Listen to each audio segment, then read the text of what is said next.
माँ, मैं घर आ गया। अरे तू इतनी जल्दी घर कैसे आ गया बेटा? स्कूल से तेरी छुट्टी तो 1 बजे होती है ना। आज महीने का आखिरी दिन था ना, इसलिए सभी बच्चों की आधी छुट्टी हो गई। माँ, मुझे जोर की प्यास लगी है, पानी दो ना। बेटा अभी अभी तू धूप में से आया है ना, पानी पिएगा तो तबीयत बिगड़ जाएगी, थोड़ी देर रुक जा।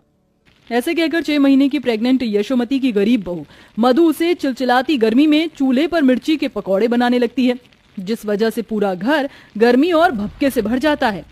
माँ, मुझे गर्मी लग रही है, मैं आर्यन के घर पढ़ाई करने जा रहा हूँ। ये बोलकर नन्हा पारस अपने हाथ में किताब लिए टोकरी में से कुछ मिर्च के पकौड़े हाथ में उठाकर पड़ोस के अमीर मकान में आर्यन के घर आ जाता है। चलो अच्छा है, कम से कम बच्चे का पढ़ाई में मन तो लग रहा है। माँ जी, पारस आर्यन के घर पर पढ़ने नहीं बल्कि एसी की हवा खाने जाता है। हाँ, तो उस बच्चे की भी क्या गलती है। इस गरीबी बदहाली में हम बेचारे बच्चे को दाल रोटी के सिवा दे भी क्या पाते हैं। पारस पसीनों में भीगा हुआ आर्यन के बड़े घर में आता है, जहाँ वह अपने कमरे में एसी में बैठकर फ्रूट केक खा रहा था। It's so yummy. अरे वाह, तेरा कमरा तो एकदम बर्फ जितना ठंडा है, क्योंकि मेरे मम्मी डैडी ने मेरे कमरे में इम्पोर्टेड एसी लगवाया है। इसमें बिल्कुल गर्मी नहीं लगती, पसीना भी नहीं आता। ये देख, मेरी मम्मी ने मेरे लिए फ्रूट केक बनाया है, खाएगा? बहुत बढ़िया बनाती है मेरी मम्मी। हाँ, मेरी मम्मी जितने टेस्टी मिर्च के पकौड़े जैसा नहीं बनाती होंगी। लोग खाकर देखो। आर्यन पारस के हाथ में से लेकर एक मिर्च का पकौड़ा खा लेता है। वाह, इट्स सो यम्मी। तेरी मम्मी तो कितना टेस्टी मिर्च के पकौड़े बनाती है। इतने में आर्यन की घमंडी माँ मोहिनी उसके कमरे में आ जाती है और पारस को बेड पर बैठा हुआ देखकर चिढ़ जाती है। आर्यन, तुम्हें मना किया था ना इस घर में बुलाने की, ये गरीब की औलाद बस यहाँ फ्री की एसी की ठंडी ठंडी हवा खाने आता है। मम्मी, पारस को मत डांटो ना, ये मेरा दोस्त है। आर्यन, ये गरीब लोग कोई दोस्त नहीं होते, मतलब से आते हैं। और तू गरीब के बच्चे, चल मेरे साथ। मोहिनी गुस्से में पारस का नाजुक सा हाथ पकड़कर उसे खींच कर लाने लगती है। मम्मी, आंटे मुझे छोड़ो, छोड़ो ना मेरा हाथ। मम्मी, दादी। अरे ये तो मेरे पारस के रोने की आवाज है। मोहिनी गुस्से से पारस को सास बहू के आगे पटक देती है। पारस का हाथ एकदम लाल पड़ा, देखकर दोनों सास बहू की आंखें नम हो गईं। हे भगवान, देखो तो कैसी जालिम औरत है, कितनी कसकर मेरे पोते का हाथ मला के निशान पड़ गए बेचारे के। अबे ओ बुढ़िया, ज्यादा बकवास करने की जरूरत नहीं है, संभाल कर रखो अपने निकम्मे पोते को, जिसका बाप 2 कौड़ी का मजदूर हो और माँ ठेले वाली। उनके बेटे को एसी की हवा खाने का शौक नहीं पालना चाहिए। दरवाजे पर खड़ा सोमू सब सुन लेता है। मोहिनी पैसों और अमीरी का घमंड दिखाकर चली जाती है। पारस, तू क्यों गया था उनके घर? देखा कितना बोल कर गई वो। आज के बाद नहीं जाऊंगा माँ, लेकिन तुम हमारे घर में एसी लगवा लो ना, मुझसे इस पंखे में नींद नहीं आती।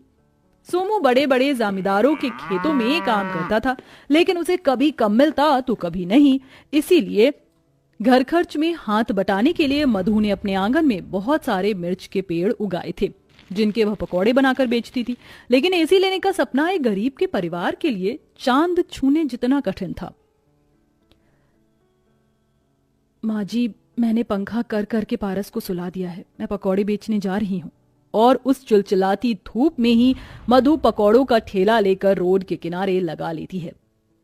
पकौड़े खा लो पकौड़े, तीखे तीखे मिर्च के पकौड़े, चटपटे भरवा मिर्च के पकौड़े, भैया 10 के 20 के। अरे ओ पकौड़े वाली, जरा 20 के मिर्च के पकौड़े देना, गर्म है ना? जी एकदम गर्म है, हरी चटनी डालकर दूं या लाल? दोनों दे दो। मधु मिर्च के पकौड़े लगाकर दे देती है, जिसे खाकर वह ग्राहक बड़ी तारीफ करती है। भाई वाह, कसम से बहना मैं किसी से भी पकौड़े खा लूं, लेकिन तुम जितने बढ़िया मिर्च के पकौड़े कोई नहीं बनाता, अलग ही स्वाद होता है। क्या डालती हो? मैंने अपने आंगन में ही ढेर सारी मिर्च के पौधे लगा रखे हैं, बस रोज ताजे मिर्च तोड़कर ही बनाती हूँ पकौड़े। तभी तो स्वाद है, लेकिन इतनी चिलचिलाती धूप और गर्मी में ठेले पर खाने में पसीने छूट जाते हैं। और तुम तो फिर भी पेट से हो, तो तुम बाजार में एक किराए पर दुकान क्यों नहीं लेती? तुम्हारे मिर्च के पकौड़े अच्छे खासे चलेंगे और एक एसी भी लगवा लेना। ये सुनते ही मधु का दिल गरीबी को सोचकर उदास हो जाता है। मैडम जी, 2 पैसे ज्यादा कौन नहीं कमाना चाहता, लेकिन उसके लिए अच्छी जमा पूंजी भी होनी चाहिए, जो मेरे पास नहीं, और अभी इतनी खास कमाई भी नहीं। पकौड़े में मेरी बस इतना है कि दाल रोटी चल जाती है। मधु शाम तक उस चिलचिलाती धूप और गर्मी में आते जाते लोगों को आवाज लगाती है। ऐसे में रोड पर चलती भीषण लू उसकी हालत बिगाड़ रही थी। हे भगवान, कितनी गर्म गर्म लू चल रही है, ऐसा लग रहा है मैं जल जाऊंगी। अपनी बेबस माँ को माफ कर देना मेरे लाल, मेरे संग संग तुझे भी ये गर्मी और गरीबी दोनों का सितम सहना पड़ रहा है। मधु आंसू पोंछकर दोबारा आवाज लगाती है। मिर्ची के पकौड़े खा लो भैया, तीखे चटपटे मिर्चदार पकौड़े चटनी के साथ, सिर्फ 10 रुपए में, 20 रुपए में। ऐसे रात के 7-8 बजे तक वह गरीब प्रेग्नेंट बहू पकौड़े बेचती है। जितने पकौड़े बिक गए ठीक है, अब घर जाती हूँ। मधु ठेला लेके जाने लगती है जहां एक एसी की दुकान में बम्पर धमाका चल रहा था, जो कि बड़ी सी माइक में अनाउंसमेंट करता है। मौके का फायदा उठाओ और महंगी एसी सस्ते में ले जाओ। मौके का फायदा उठाओ, महंगी एसी सस्ते में ले जाओ। साल का सबसे बड़ा बम्पर धमाका। सस्ते में एसी? जाके देखती हूँ। सुनिए भैया जी, ये एसी कितने की है? दुकानदार उसे सर से पैरों तक देखते हुए बोला। इसे खरीदना तेरी औकात से बाहर है। आप ऐसे क्यों बात कर रहे हैं? एक औरत से कैसे बात करते हैं? तमीज नहीं है क्या? और मैं कौन सा आपकी एसी फ्री में लेकर जा रही हूँ? पैसे दूंगी। अच्छा, इतने पैसे हैं तेरे पास? इसमें सबसे सस्ते से सस्ती एसी भी पूरे 50,000 की है। एसी की इतनी महंगी कीमत सुनकर उस गरीब बहू के सपनों भरे दिल के टुकड़े टुकड़े हो जाते हैं। 50,000? इतनी महंगी?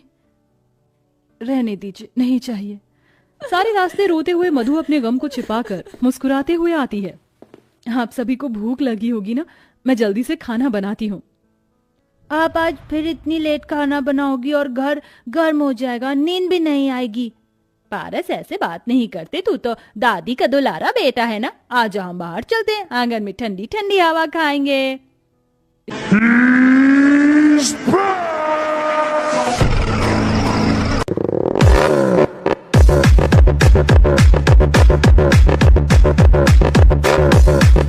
आज हम बाहर चलते हैं, आंगन में ठंडी ठंडी हवा खाएंगे। इतनी देर में मधु खाना बना लेती है। माँ जी, सोमू जी, पारस, खाना लग गया है, आ जाइए। तभी खाने में रोटी और साग देखकर पारस चिढ़कर रोने लगता है। ये क्या बनाया है? मुझे नहीं खाना ये घास फूस। कम से कम मेरे लिए दही या लस्सी मंगा देती, ठंडी एसी भी नहीं लाते। देखो कितनी गर्मी है घर में। अच्छा रुक, पिताजी अभी अपने प्यारे पारस को ठंडी ठंडी हवा खिलाएंगे। सोमू दोनों खिड़की खोल देता है, लेकिन मई जून का महीना होने की वजह से शाम के 7-8 बजे भी लू जितनी गर्म हवाएं चल रही थी। आप भी खाओ ये गर्म हवा, मुझे बुद्धू मत बनाओ। पारस रोते धोते मुंह फुलाकर सो जाता है। इधर हर दिन के साथ गर्मी अपनी चरम सीमा पर पड़ जाती है और उन गरीबों की नींदें हराम कर देती है। इसके बाद भी गरीब बहू रोज धूप में जल मर कर मिर्ची के पकौड़े बेचने जाया करती, ताकि वह अपने घर के लिए एक एसी खरीद सके। पारस इतनी भीषण गर्मी बर्दाश्त नहीं कर पाता और बीमार पड़ जाता है और उसके पूरे हाथ और पैरों में गर्मी से बड़े बड़े दाने निकल आते हैं। ये राम, पता नहीं क्या हो गया है मेरे पोते को। हम गरीबों की किस्मत में ही मर मर कर जीना क्यों लिखा है। डॉक्टर साहब, क्या हुआ है मेरे बच्चे को? देखिए, गर्मी की वजह से बच्चे के शरीर में महामारी निकल गई है। इसे ठंडी हवा में रखना होगा, वरना हालत और बिगड़ जाएगी। मैं अपने बच्चे को कुछ भी नहीं होने दूंगी। उसके लिए एसी लाऊंगी, चाहे मुझे दिन रात क्यों ना एक करनी पड़े। बेचारी गरीब बहू अपने बच्चे की बिगड़ी हालत देखकर खाना पीना भी भूल जाती है और तड़के सुबह उठकर मिर्ची के ढेर सारे पकौड़े बनाकर उस तपती चिलचिलाती गर्मी में फेरी लगाकर बेचती। मिर्ची के पकौड़े खा लो, तीखे तीखे चटपटे पकौड़े, 10 में 20 में। अरे 1 प्लेट लगाना मिर्च के पकौड़े। अरे 1 प्लेट मुझे भी। ये लीजिए। एक ही हफ्ते में वो कुछ पैसे इकट्ठा करके बाकी की किश्त में एक एसी घर में लगवा लेती है, जिसे देखकर बिस्तर पर पड़ा पारस खुशी से उछल पड़ता है। अरे वाह, मेरे घर भी एसी लग गई, ये। मधु जैसे ही एसी ऑन करती है, तपता हुआ घर एकदम ठंडा हो जाता है और सभी जन गर्मी से राहत की सांस लेते हैं। वाह, सचमुच ये एसी तो बड़े सुख की चीज है। गर्मी तो जैसे छूमंतर हो गई। मधु, तुम किश्तों की चिंता मत करना, हम सब मिलकर मेहनत करेंगे और किश्त भर लेंगे। धीरे धीरे गरीब बहू एसी की किश्त चुका देती है और साथ ही अपने दम पर मिर्च के पकौड़े का व्यापार भी खूब अच्छे से चलाती है।